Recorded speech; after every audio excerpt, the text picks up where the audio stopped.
am sick. And if you don't know, I have endometriosis, which means I'm always in pain, and it gets even worse around my period for me, and I'm on my period, so I'm having a terrible morning.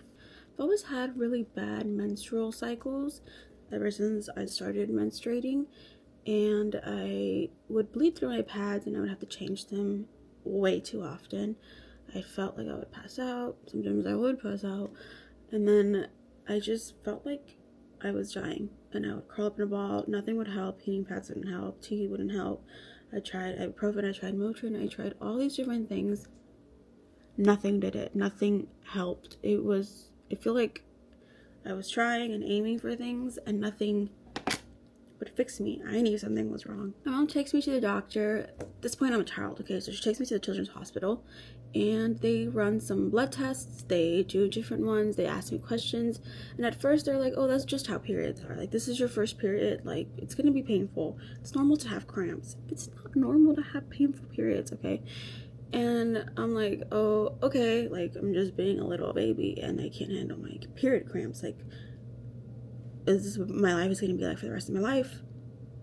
In pain. And as I got older, that pain just got a lot worse, and I would notice that my peers and my classmates didn't have or experience the same pain I was experiencing. So I was like, I think something's wrong.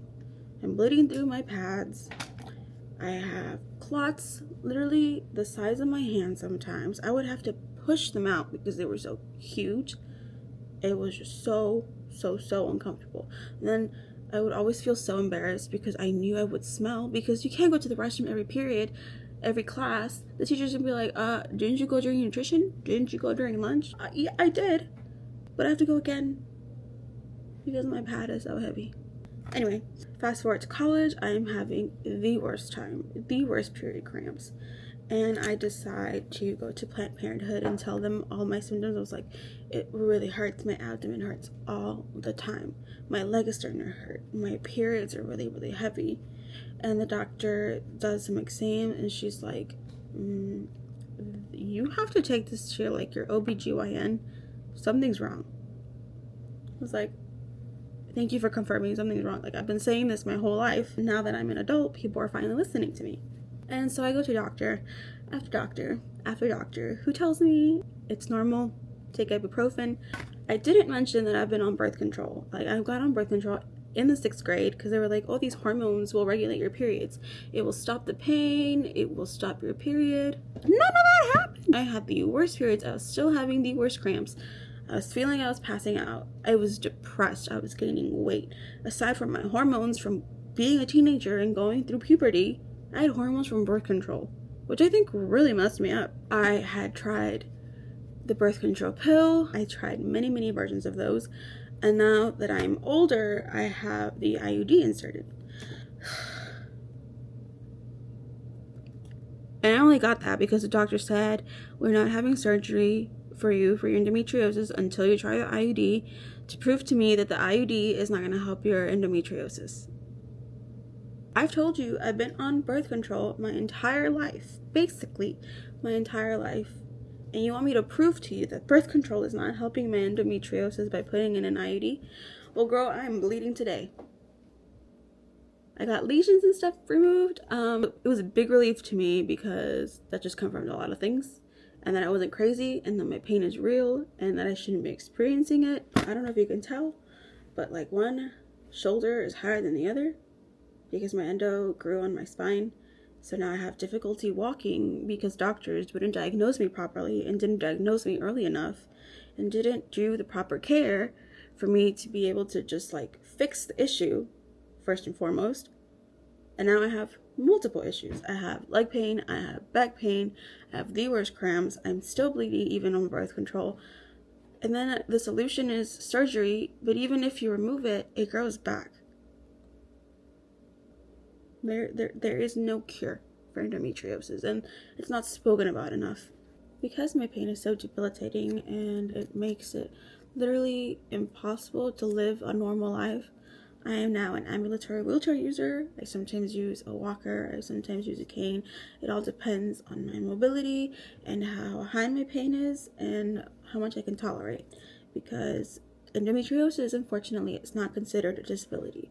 If you were to ask me why I think endometriosis is not considered a disability, I would say it has to do with it affecting women or people who were born with a uterus, with ovaries, with a female reproductive system.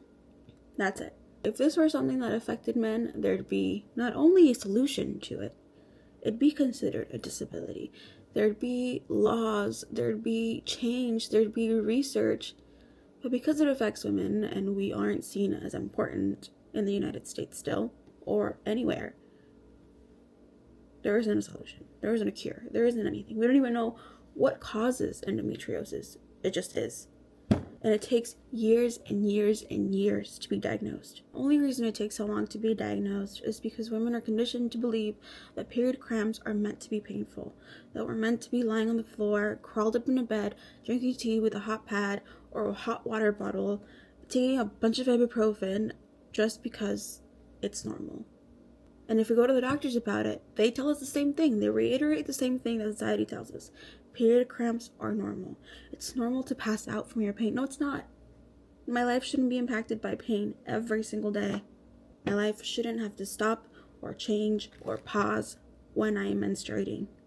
I would also like to point out that you wouldn't know that I'm in excruciating pain because I've learned to mask it. People with chronic pain, with a chronic disability, with invisible illness, are very good at hiding their symptoms in plain sight. This is because we're told that we have to continue on with our lives because it's not a real disability. I still have to go to work. I still have to interact. I still have to do all these things that are expected of me. And for some reason, I'm the one that has to sit and be uncomfortable with my own symptoms, with my own illness.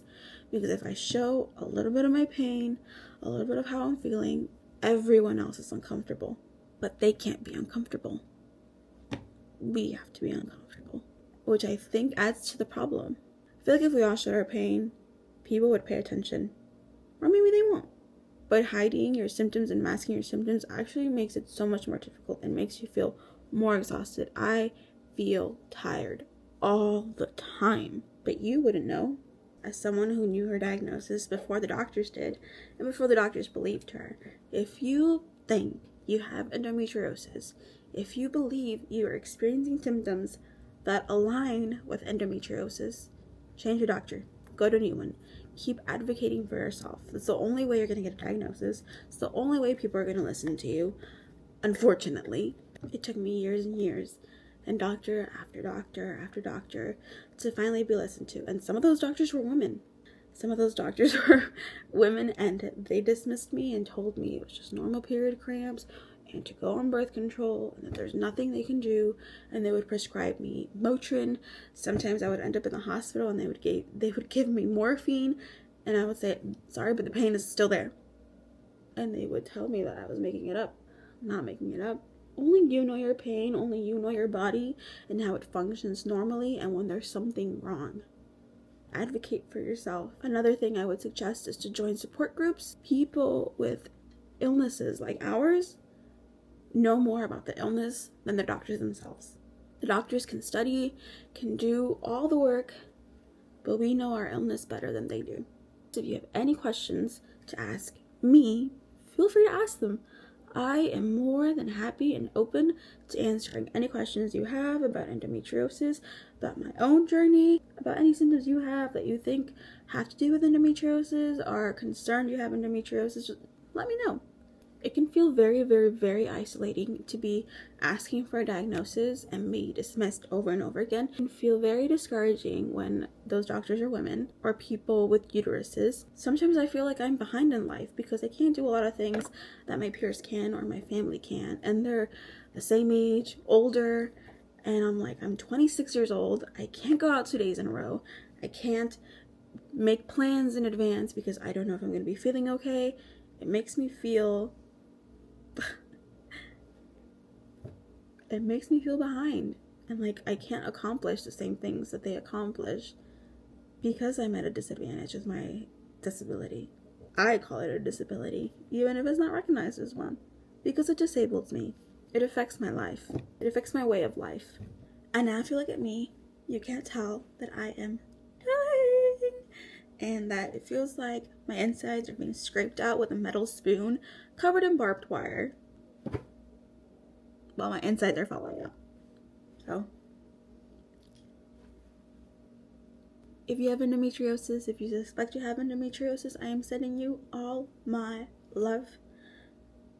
I can't say I know exactly how you feel because endometriosis presents itself differently to everybody, but I have an idea, and I know it's really difficult. I know it's lonely. I know it's isolating. I know it feels like the world is ending and there's nothing we can do, because it kind of is, and it's kind of true, but we can support each other and be there for each other and just, inform more people so that there's awareness, there's more research, and that hopefully there's a cure one day and we learn why this horrible, terrible, invisible illness even exists. I love you.